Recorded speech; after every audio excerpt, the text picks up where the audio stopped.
Les victoires de la musique se déroulent ce vendredi 12 février, l'occasion pour la ministre de la Culture, Roselyne Bachelot, de donner une interview dans Le Parisien.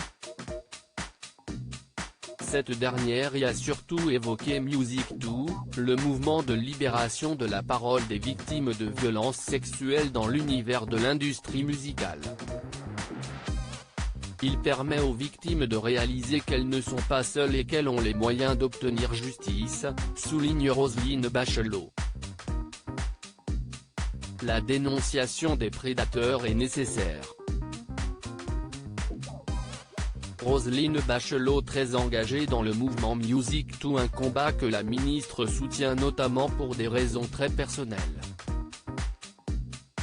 Cela a été une priorité pendant toute ma carrière associative et politique.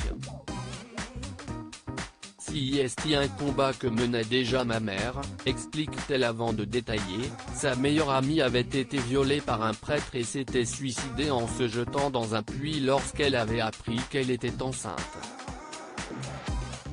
Les religieuses avaient rendu aux parents le corps de leur enfant supplicié en leur disant qu'elle était une fille de mauvaise vie qui avait séduit un saint homme.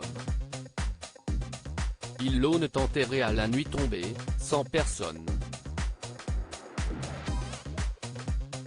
Ma mère avait 14 ans quand c'est arrivé et ce drame a contribué à la construire. Ce fut un des combats de sa vie et elle me l'a transmis. Aujourd'hui, Roselyne Bachelot en fait l'une des priorités de son ministère. Les milieux culturels et artistiques sont des milieux fragiles, où les concurrences exacerbées, l'exaltation créatrice et la proximité sont des terrains de choix pour les prédateurs sexuels, prévient-elle.